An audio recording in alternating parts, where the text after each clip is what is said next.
연휴 잘 보내셨는지요? 잘 지내셨는지요? 네. 오늘은 마음 지킴이가 되십시오라는 제목으로 말씀 듣도록 하겠습니다. 새벽 담임 목사님께서 잠언 3장 말씀으로 말씀 전해 주셨습니다. 부모가 자녀에게 해줄 말이 얼마나 많은지 그 훈계의 말씀이 이어지고 있음을 이야기 나눠 주셨는데요. 4장 말씀도 지속 아버지가 아들에게 주는 훈계의 내용으로 이어집니다. 4장 1장 10절, 21절, 10절, 20절로 아들아 라고 부르는 호칭이 3번이나 반복이 됩니다. 저자인 솔로몬은 자신도 아버지 다윗으로부터 가르침을 받았노라고 4장 앞부분에서 말씀하며 이 훈계에 대한 간곡함을 더하는데요. 제가 4장 1절에서 4절 말씀을 읽도록 하겠습니다. 눈으로 함께 봐주세요. 아들들아, 아비의 훈계를 들으며 명철을 얻기에 주의하라. 내가 선한 도리를 너희에게 전하노니 내 법을 떠나지 말라. 나도 내 아버지에게 아들이었으며 내 어머니 보기에 유약한 외아들이었노라. 아버지가 내게 가르쳐 이르기를 내 말을 내 마음에 두라. 내 명령을 지키라. 그리하면 살리라. 아멘. 오늘 나누게 될 4장 후반부인 20절에서 27절 말씀을 나누기 전에 23장 말씀을 나누기 전에 4장 19절까지의 말씀에서 강조되는 내용은 무엇인지 잠시 먼저 살펴보도록 하겠습니다. 4장 5절에서 9절에서는 지혜의 중요함, 지혜가 왜 중요한지 그 유익함에 대하여 말하고 있습니다. 잠언 4장 5절에서 9절 말씀은 함께 한 절씩 읽도록 하겠습니다. 지혜를 얻으며 명철을 얻으라. 내 입의 말을 잊지 말며 어기지 말라. 지혜를 버리지 말라. 그가 너를 보호하리라. 그를 사랑하라. 그가 너를 지키리라. 지혜가 제일이니 지혜를 얻으라. 내가 얻은 모든 것을 가지고 명철을 얻을지니라. 그를 높이라. 그리하면 그가 너를 높이 들리라. 만일 그를 품으면 그가 너를 영화롭게 하리라. 그가 아름다운 관을 내 머리에 두겠고 영화로운 면류관을 내게 주리라 하셨느니. 아멘. 이어 4장 10절에서 19절까지는 두 가지 길에 대해서 이야기를 합니다. 그 하나는 지혜로운 길, 곧 의인의 길이고 또 한 길은 악인의 길입니다. 말씀에서는 주는 지혜를 사모하며 우리의 자녀들에게 그리고 복음을 들어야 할 모든 다음 세대들에게 의인의 길, 또 지혜의 길로 가도록 권면하고 있습니다. 이 부분은 오늘 본문 말씀은 아니지만 우리의 자녀들에게 그리고 우리의 다음 세대에게 선포하는 마음으로 좀 길지만 한 절씩 읽었으면 좋겠습니다. 제가 먼저 첫 절을 읽도록 하겠습니다. 내 아들아 들으라. 내 말을 받으라. 그리하면 내 생명의 해가 길리라. 내가 지혜로운 길을 내게 가르쳤으며 정직한 길로 너를 인도하였은즉 다닐 때에 내 걸음이 공고하지 아니하겠고 달려갈 때에 실족하지 아니하리라. 훈계를 굳게 잡아 놓치지 말고 지키라. 이것이 내 생명이라. 사악한 자의 길에 들어가지 말며 악인의 길로 다니지 말지어다. 그의 길을 피하고 지나가지 말며 돌이켜 떠나갈지어다. 그들은 악을 행하지 못하면 자지 못하며 사람을 넘어뜨리지 못하면 잠이 오지 아니하며 불의의 떡을 먹으며 강포의 술을 마심이니라. 의인의 길은 돋는 햇살 같아서 크게 빛나 한낮의 광명에 이르거니와 악인의 길은 어둠 같아서 그가 걸려 넘어져도 그것이 무엇인지 깨닫지 못하느니라. 아멘. 지혜의 길, 의인의 길이 무엇인지 그리고 그 길로 걸어갈 것을 당부합니다. 20에서 23절 오늘의 본문 말씀입니다. 이 4절은 모두 함께 큰 목소리로 읽도록 하겠습니다. 시작. 내 아들아, 내 말에 주의하며 내가 말하는 것에 내 귀를 기울이라. 그것을 내 눈에서 떠나게 하지 말며 내 마음속에 지키라. 그것은 얻는 자에게 생명이 되며 그의 온 육체에 건강이 됨이니라. 모든 지킬 만한 것 중에 더욱 내 마음을 지키라. 생명의 근원이 이에서 남이니라. 아멘. 모든 지킬 만한 것 중에 더욱 내 마음을 지키라. 생명의 근원이 이에서 남이라고 말씀하십니다. 우리는 종종 마음을 지키는 것에 대하여 시험을 받습니다. 사단은 우리의 마음을 쉴 새 없이 공격해오곤 합니다. 왜입니까? 하나님이 주시는 마음의 평안을 잊어버리고 하나님과 멀어지게 하고, 또 하나님이 우리와 함께 계심을 잊어버리게 하고, 하나님의 사랑을 의심하고 멀어지게 하려는 사단의 계략입니다. 그럼 우리는 어떻게 하나님께서 우리에게 주시는 마음을, 말씀이 우리에게 주시는 마음을 계속 지키며 나아갈 수 있을까요? 첫째, 하나님의 자녀인 것을 기억하는 것입니다. 20절 한번 다시 보도록 하겠습니다. 제가 읽습니다. 내 아들아, 내 말에 주의하며 내가 말하는 것에 내 귀를 기울이라. 내 아들아 라고 부르시는 하나님의 보호하심의 울타리 안에 들어가는 것입니다. 하나님은 우리를 지금 이 순간에도 우리의 모든 상황, 모든 순간에 부르십니다. 내 아들아, 내 딸아 라고 말씀하십니다. 큰아이가 중학교 때 있었던 일입니다. 직장에서 부서분들과 지방으로 리트릿을 떠났었는데 남편에게 다급하게 전화가 왔습니다. 큰아이 학교에서 전화가 와서 빨리 가봐야 한다는 것이었습니다. 평소에 싸움을 중학교 때가 되도록 그렇게 싸움을 일으키거나 문제로 전화를 받아본 적이 없었는데 다급하게 오라고 학교에서 하시니 큰일이 벌어진 줄 알았습니다. 저는 가볼 수가 없고 직장의 동료들을 함께 곁에서 중보해 주었습니다. 남편이 학교에 가서 연락이 왔습니다. 많이 다치지 않았어. 안경만 다쳤고 눈에 살짝 상처가 났어. 그런데 싸워서 맞았대 라고 말해 주었습니다. 가슴이 덜컥했습니다. 싸움이 되었나? 왜 싸웠지? 수많은 생각이 스쳤는데 담임 선생님께서도 연락을 주셨습니다. 내용을 들으니 가벼운 말다툼이 있었고 또 친한 친구와 일어난 싸움이었습니다. 말다툼 속에 친구가 저희 아이를 이렇게 먼저 주먹으로 때렸고 친구들이 신속히 말려서 싸움이 되지는 않았던 것 같습니다. 회사 일정을 모두 마치고 집으로 귀가하니까 아이의 눈에 약간의 상처가 있었는데 눈의 상처는 제 눈에 보이지 않고 아이가 마음이 많이 다쳤다는 것이 보였습니다.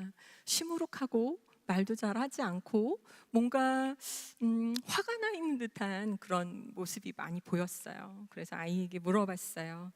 왜 어떤 일이 있었는지. 그리고 저는 이제 아이가 이야기해 줄 때까지 기다렸는데 친구가 먼저 자기를 때렸고 자기는 때리고 싶었는데 꾹 참았답니다. 그 이유는 때리면 똑같은 이렇게 가해자, 피해자 이런 것 없이 똑같이 자기도 싸움한 사람이 되기 때문에 이를 악물고 꾹 참았다고 이야기해 주었습니다. 그런데 아빠랑 할머니는 무조건 친구를 용서하라고 이야기했다는 겁니다. 아빠가 어렸을 때는 주먹 다툼하고도 해질녘이면 어깨동무하고 운동장에서 뒹굴며 집에 왔어 라고 이야기했답니다. 아마 저도 계속 그 자리에 같이 있었다면 화해시키려고 용서해 주라고 그렇게 아마 많이 이야기를 해주었을 것 같습니다. 그런데 한 걸음 떨어져서 생각하니 아이는 아이의 마음을 좀 알아달라는 것, 아이의 편이 되어달라는 그런 메시지였던 것 같습니다. 아이에게 선택할 시간을 주었습니다. 그리고 할 수 있는 것이 기도밖에 없어서 하나님, 저희 아이 아니고 하나님의 아이라고 하셨으니 하나님께서 이 일에 주관자 되어주세요.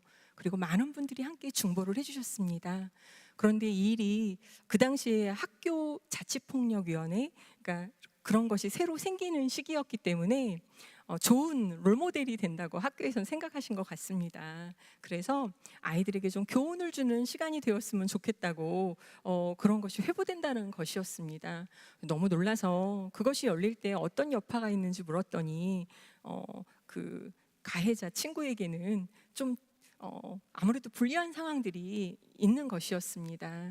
아이에게 그것을 이야기해주고 또 함께 기도하는 시간을 지나면서 아이에게 시간을 주었는데 아이가 어느 날 하지 않겠다고, 그리고 아무 일도 없었던 것으로 하겠다고 이야기를 해주었습니다. 친한 친구고, 그리고 친구가 사과도 했고 용서할 수 있다고. 그런데 이미 리더십들에게 이야기가 되었고 당일이었기 때문에 그 일이 회부가 되었습니다. 근데 이제 어머니를 만나게 되었어요. 그때 어머니가 90도로 제게 인사를 하시더라고요. 죄송하다고. 그때 제가 그 어머니를 꼭 안아드렸어요.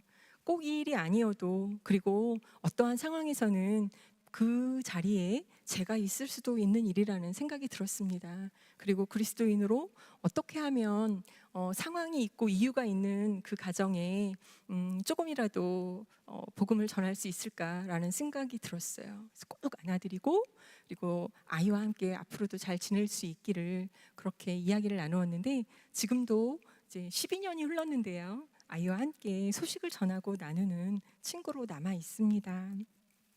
아마도 그때 하나님을 알지 못하고 제가 세상 속에서 우리 아이만 소중하다고 생각하면서 살아갔던 엄마였다면 이 일의 결말이 이렇게 나아지지 않았을 것 같습니다. 아마도 끝까지 우리 아이가 받은 그 마음의 상처와 피해를 어떻게든 이렇게 만회해 보려고 노력하는 엄마였지 않을까라는 생각이 들어서, 하나님께서 우리 가정의 주인 되어 주신 것이 얼마나 감사한지 다시금 고백하는 시간 되었고, 오늘의 말씀을 준비하면서 다시금 그때의 시간이 떠올랐습니다. 자녀들이 참 부모의 마음대로 되지 않는 것 같습니다. 또 부모의 마음이 결코 양육의 기준이 되지도 않는 것 같습니다. 부모도 하나님의 도우심과 돌보심이 필요한 연약한 사람들인 것을 인정하고 예수님을 닮아가는 성화의 삶을 살기 위해 끊임없이 경건의 훈련을 이어가며 자녀들과 함께 신앙의 길을 걸어가야 하는 그런 사람들인 것을 다시 한번 하나님께 고백하며 나아가야 할 것입니다. 잠언을 지은 솔로몬도 완전하지 못했음을 우리는 말씀에서 볼 수 있는데요. 열왕기상 11장 4절 말씀 함께 읽도록 하겠습니다. 시작. 솔로몬의 나이가 많을 때 그의 여인들이 그의 마음을 돌려 다른 신들을 따르게 하였으므로 왕의 마음이 그의 아버지 다윗의 마음과 같지 아니하여 그의 하나님 여호와 앞에 온전하지 못하였으니, 오직 하나님을 신뢰하며 자녀들도 부모도 하나님의 자녀라는 것을 잊지 말고 기억해야 할 것입니다. 둘째, 판단을 하나님께 맡기라는 것입니다. 20절, 21절 말씀을 제가 다시 한번 읽도록 하겠습니다. 내 아들아, 내 말에 주의하며 내가 말하는 것에 내 귀를 기울이라. 그것을 내 눈에서 떠나게 하지 말며 내 마음속에 지키라. 아멘. 말씀 속에서 저자 솔로몬이 아들들에게 말하고 주의하고 귀를 기울이라는 것은 바로 지혜입니다. 곧 말씀입니다. 우리의 모든 판단 기준은 우리 자신이 아니라 하나님이셔야 합니다. 하나님의 말씀이 되어야 할 것입니다. 저는 종종 지인분들께 또 성도님들께 질문을 받곤 합니다. 혹시 부부싸움을 하느냐, 해본 적이 있느냐, 그리고 자녀들에게 큰 소리로 야단을 쳐본 적이 있느냐고 종종 질문을 받곤 합니다. 이제 석 달 후면 결혼 27주년이 됩니다.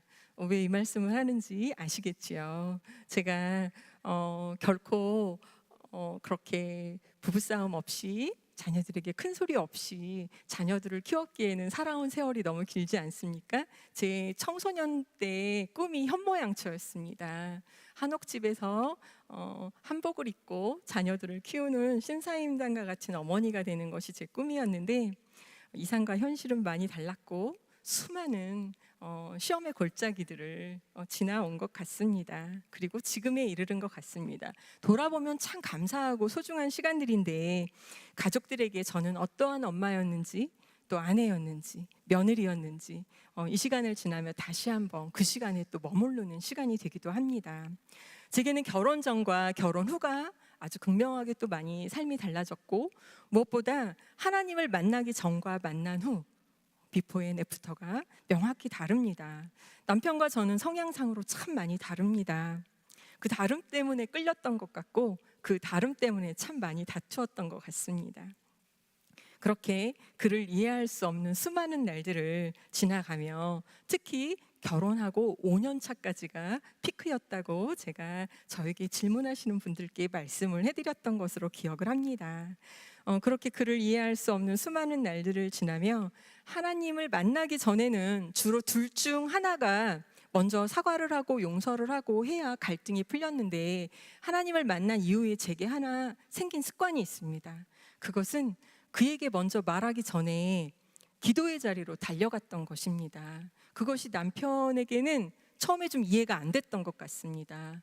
말을 하고 가라고, 그리고 나와 함께 먼저 얘기하자고, 왜 자꾸 어디를 가냐고 저한테 물어보곤 하였습니다.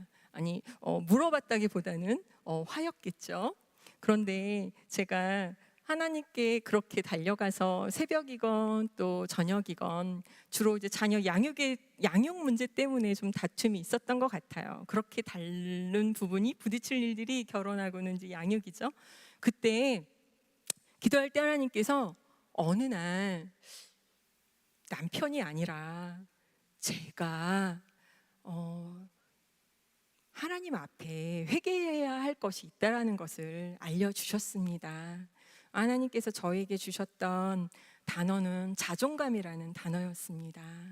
제 안에 무너진 자아상, 무너진 자존감이 있다라는 것을 알게 해주셨고, 그것만 말씀해 주신 것이 아니라 하나님이 저를 너무너무 사랑한다고, 많이 사랑한다고, 그 누구보다 사랑한다고 이야기해 주셨습니다. 그 순간 무릎을 꿇고 펑펑 울었던 것 같습니다. 그 길로 달려와서 남편의 발 앞에 머리를 박고 올리며 기도했던 시간이 떠오릅니다. 저희 남편이 그것을 기억할지 모르겠어요. 한 번도 그때 알았냐고, 깨어 있었냐고 물어보지를 못했어요. 아마 오늘 이 설교를 듣고 있다면 이따가 이야기해 줄 것 같아요. 그런데 그때 제가 참 많은 회개를 했던 것 같습니다. 그날 제 마음에 제가 잘하는 것만 보이고 제 남편이 다 틀렸다는 것, 그리고 그가 이야기하지 않으면 잘 모르는 사람이라는 것을 제가 이해할 수 없었다라는 것을 알게 되었어요. 하나님께 용서를 구하고, 그리고 그에게 수없는 판단과 미움을 주었던 것을 그의 발 앞에 용서를 구하게 되었습니다. 그 다음부터는 제가 제 마음을 이야기해 주었습니다. 나는 이것을 해주면 좋아. 난 이것을 해주었으면 좋겠어요. 그렇게 이야기할 때 그는 즉각 변화되는 모습을 보여주었습니다. 그리고 내가 잘하는 것은 내가 하자. 그리고 그가 잘하는 것은 그에게 부탁하자. 왜 그가 못하는 것을 그가 해주었으면 좋겠다고 내가 계속 바랐을까? 라는 생각을 하게 되었습니다. 물론 지금도 아직도 가야 할 길이 있고, 둘 다 예수님을 닮아가는 성화의 과정 중에 있기 때문에 더 죽기까지 이 서로 주님을 닮아가며 맞추어가는 여정은 지속될 것입니다. 그런데 여러분, 우리가 가족도, 또 배우자도, 그리고 내 뱃속으로 낳은 자녀도 그 마음속을 다 모르는데, 하물며 내가 직장의 동료들 마음을, 교회의 지체를, 함께 동행하는 이들의 마음을 어찌 다 알겠습니까? 서울여대 기독교학부의 장경철 교수님이 쓰신 사랑이 가장 아름답다라는 도서에 보면 이런 글의 나눔이 있습니다. 사람이 행복해지려면 이미 가까운 사람과 더욱 가까워지는 능력이 있어야 한다. 때로 우리는 서두르지 않아야 하며 때로 물러서기를 배워야 합니다. 라고 말이죠. 이 부분을 읽으면서 참 마음 가운데 많은 배움이, 깨달음이 오는 시간이었습니다. 나와 다르다고 그를 비판하고 판단하지 말아야겠다는 것. 그가 아닌 내가 틀릴 수 있음을 인정하고 나를 먼저 돌아봐야겠다는 것. 서두르지 않고 그 순간 물러서기를 해야겠다는 것, 사랑도 훈련이 필요하다는 것, 그것을 다시 한번 배움으로 얻는 시간이었습니다. 그가 나와 다르다고 분노하지 마십시오. 그가 나와 다른 것이 맞습니다. 아마도 옳다고 말해야 할 것입니다. 하나님은 우리 모두를 다르게 만드시고 지으셨습니다. 하지만 말씀에 기준하여 그가 다름과 틀림은 우리가 또 함께 권면할 수 있어야 하겠습니다. C.S. 루이스는 자기가 의인이라고 생각하는 사람보다 악인이라고 생각하는 자가 도리어 복되다라고 말합니다. 그렇습니다. 남에 대한 잣대를 높이는 것보다 자기 자신에게 엄격한 잣대를 대는 것이 도리어 복된 것 같습니다. 하지만 이것도 온전히 건강하지만은 않습니다. 자기 자신도, 나 자신도 하나님께 내어드림이 필요할 것입니다. 모든 기준을 말씀의 지혜에 두어야 할 것입니다. 고린도전서 4장 5절 말씀을 함께 읽도록 하겠습니다. 시작. 그러므로 때가 이르기 전 곧 주께서 오시기까지 아무것도 판단하지 말라. 그가 어둠에 감추인 것들을 드러내고 마음의 뜻을 나타내시리니 그때에 각 사람에게 하나님으로부터 칭찬이 있으리라. 고린도전서 4장 5절 말씀. 아멘. 셋째, 마음의 왕자를 주님께 내어드려야 한다는 것입니다. 내 마음의 왕자를 주님께 내어드리면 참 평안을 얻게 될 것입니다. 이 그림책 이미지는 아이들 그림책 이미지입니다. 예수님은 몇 단지에 사세요? 라는 그림책이에요. 제가 참 유익하게 보았고, 그리고 아이들에게도 전에 들려주었던 내용인데, 지금 내 마음의 왕자입니다. 누가 앉아 있죠? 네, 내가 앉아 있습니다. 꼭 예전에 저 모습 같습니다. 지금도 종종 제가 저러한 것 같습니다. 다음 그림 보실게요. 네, 마음이 막 부글부글합니다. 들어가, 말하지 마. 막 나쁜 말, 미운 말도 막 나오는 것 같습니다. 저 친구 입에서. 네, 다음 그림을 보겠습니다. 마음의 왕자에 누가 앉아 계시죠? 네, 예수님이 앉아 계십니다. 저 자리가 누구의 자리죠? 네, 바로 예수님이 앉으셔야 할 내 마음의 왕자입니다. 내 마음의 주인은 바로 예수님이십니다. 다음 그림 보겠습니다. 네, 그 예수님 내 마음에 모시고 살 때 예수님은 내 모든 삶의 모든 순간에 함께 하십니다. 우리 친구가 물을 쏟을 때도, 그리고 짜장면을 먹으며 입가에 짜장물 잔뜩 묻힐 때도, 그리고 열이 나서 끙끙 앓으며 누워 있을 때도, 엄마가 나를 간호하고 있는 그 순간에도 예수님은 우리들 곁에 함께 계십니다. 다음 그림 보실까요? 그때 예수님께서 어떻게 해주십니까? 최고라고 해주십니다. 아멘. 우리 빌립보서 2장 5절 말씀 함께 읽도록 하겠습니다. 시작. 너희 안에 이 마음을 품으라. 곧 그리스도 예수의 마음이니. 우리는 때로 주님의 걸으신 길을 따라 좁은 길, 더 낮은 곳을 향하여 내려가야 할 때가 있습니다. 주님의 십자가에서 죽으심을 기억하며 우리도 낮아짐을 인내하며 참아야 되는 순간들이 있습니다. 주님의 뜻과 내 뜻이 충돌할 때, 그때 내려놓아야 할 나의 자아들이 있습니다. 하지만 이때도 사단은 끊임없이 우리들을 공격해 옵니다. 대부분 억울하고 화가 나는 순간들을 생각해 보면 나를 낮추지 못하기 때문인 것을 보게 됩니다. 예수님의 자기 부인을 우리는 돌아보아야 할 것입니다. 사단이 나의 편인 듯 우리들 자신을 높이라고 부추겨 올 때도 결국은 그 공격은 상대가 아닌 나를 향한 공격인 것을 우리는 기억해야 할 것입니다. 분별해야 할 것입니다. 하나님께서 바로 우리들 마음을 지으신 창조주이시라는 것을 결코 잊지 말아야 할 것입니다. 다음 말씀 함께 읽도록 하겠습니다. 시편 33편 15절 말씀입니다. 시작.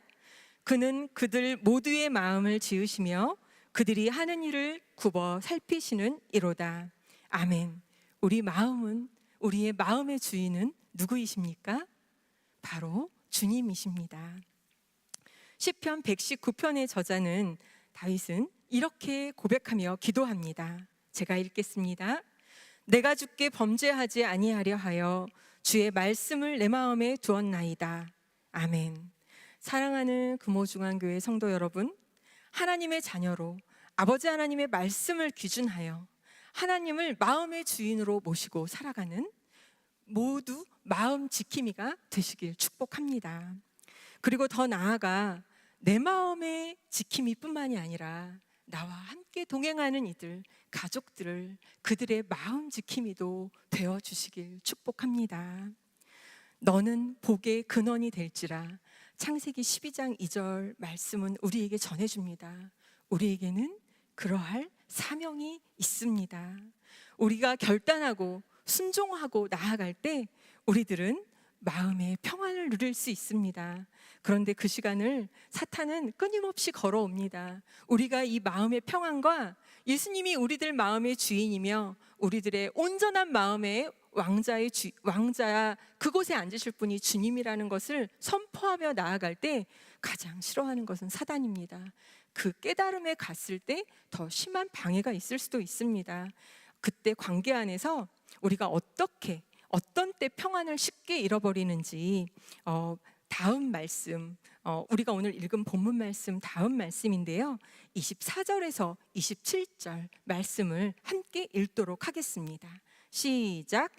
구부러진 말을 내 입에서 버리며 비뚤어진 말을 내 입술에서 멀리하라. 내 눈은 바로 보며 내 눈꺼풀은 내 앞을 곱게 살펴 내 발이 행할 길을 평탄하게 하며 내 모든 길을 든든히 하라. 좌로나 우로나 치우치지 말고 내 발을 악에서 떠나게 하라. 아멘. 잠언에는 말에 대한 교훈이 참 많습니다. 잠언 외에도 곳곳에 참 많습니다. 그만큼 중요한 것 같습니다. 몇 가지 말씀을 제가 읽도록 하겠습니다. 의인의 입은 생명의 샘이라도 악인의 입은 독을 머금었느니라. 잠언 10장 11절 말씀입니다. 칼로 찌른같이 함부로 말하는 자가 있거니와 지혜로운 자의 혀는 양약과 같으니라. 잠언 12장 18절 말씀. 입을 지키는 자는 자기의 생명을 보전하나 입술을 크게 벌리는 자에게는 멸망이 오느니라. 잠언 13장 3절 말씀. 온순한 혀는 곧 생명나무이지만 패역한 혀는 마음을 상하게 하느니라. 잠언 15장 4절 말씀. 선한 말은 꿀송이 같아서 마음에 달고 뼈에 양약이 되느니라. 잠언 16장 24절 말씀. 야고보서 3장 6절 말씀도 읽어드리겠습니다. 혀는 곧 불이요 불의의 세계라. 혀는 우리 지체 중에서 온몸을 더럽히고 삶의 수레바퀴를 불사르나니 그 사르는 것이 지옥불에서 나느니라. 아멘. 누가복음 6장 45절 말씀도 한 절 더 읽어드리겠습니다. 선한 사람은 마음에 쌓은 선에서 선을 내고 악한 자는 그 쌓은 악에서 악을 내나니 이는 마음에 가득한 것을 입으로 말함이니라. 아멘. 말에는 힘이 있습니다. 때로는 말을 아끼고 기도하며 우리가 말할 것을 분별하고 주님 앞에 먼저 서야 할 필요가 있습니다. 눈과 귀, 말하는 것과 듣는 것에 온전히 그것에도 주님께서 주인이 되어주시길 우리는 올려드리며 나아가야 할 것입니다. 그리고 주님께서 기준이 되어주시길 나의 말을, 나의 판단을, 또 내가 듣는 것을 우리가 주님께 올려드리며 나아가는 시간이 있기를 축복합니다. 여호수아 1장 7절 말씀인데요, 이 말씀 함께 읽고 제가 말씀 맺도록 하겠습니다. 큰 소리로 함께 읽도록 하겠습니다. 시작. 오직 강하고 극히 담대하여 나의 종 모세가 내게 명령한 그 율법을 다 지켜 행하고 우로나 좌로나 치우치지 말라. 그리하면 어디로 가든지 형통하리니 이 율법책을 내 입에서 떠나지 말게 하며 주야로 그것을 묵상하여 그 안에 기록된 대로 다 지켜 행하라. 그리하면 내 길이 평탄하게 될 것이며 내가 형통하리라. 아멘. 이 말씀을 기억하며 마음 지킴이가 되겠다고 다짐하며 작은 것부터 순종하여 나아갈 때 우리에게 변화가 있을 것입니다. 오직 말씀에 기준하여 하나님 앞에 올려드리며 나아가는 그런 우리 금호중앙교회 모든 성도님들 되시길 축복합니다. 그때 우리가 주님이 하실 겁니다. 그리고 주님이 하십니다. 그리고 주님께서 하셨습니다. 라고 고백하는 우리 모두가 될 것입니다. 함께 기도하시겠습니다.